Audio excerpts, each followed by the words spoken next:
New York Times op-ed columnist Michelle Goldberg expresses a sentiment that a lot of people are feeling right now. I want you to listen to this and then we'll take it on the other side. Well, look, you know if people you know are in the hospital. You know if people you know have died. You know if people you know are sick. You know if you are enduring the incredible burden of having your kids at home and trying to hold down a job at the same time. There's no spinning some of this stuff. I mean, I still think it's unbelievable and a sign of our extreme polarization and kind of, epistemological derangement that Trump is at 40% and not 5%. Our lives are ruined. A lot of us have watched the institutions of this country burn. We've watched the things that maybe we thought made America what, the kind of liberal democracy that those of us, that our patriotism would attach to. We've watched all of that be eroded.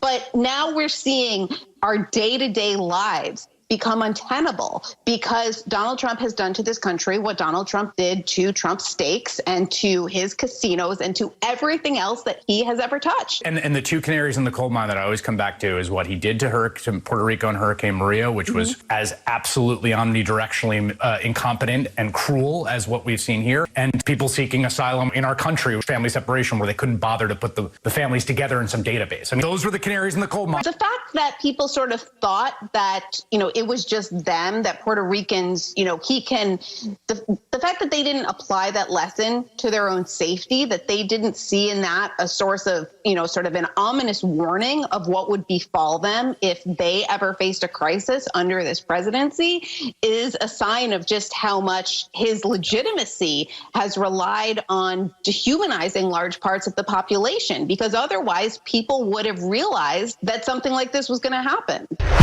Now, these are important rants. It is good to see that we have a columnist from the New York Times that recognizes this. But all that was a rant, and I think to some a necessary rant. The real question, however, is what are we going to do about it?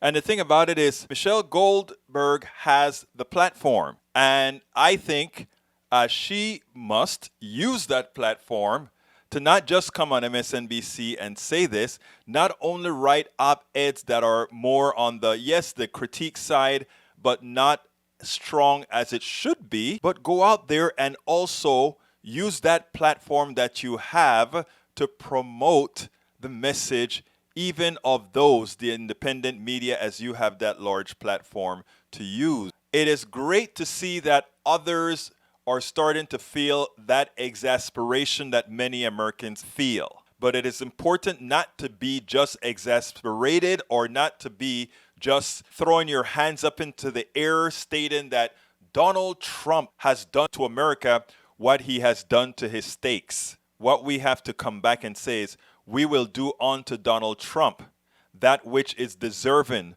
to the person who attempted at our destruction. And that is in November. Vote him out. Bring the volume to not only vote him out, but vote progressives in from the Congress to the Senate. And that's the way we do it.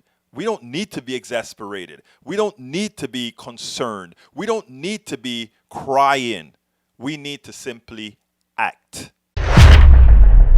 I'm Egberto Willies, host of Politics Done Right, an independent news program. I post several news videos of interest every day. I ask you so kindly to subscribe to my channel, and please leave me some comments. Thank you very much.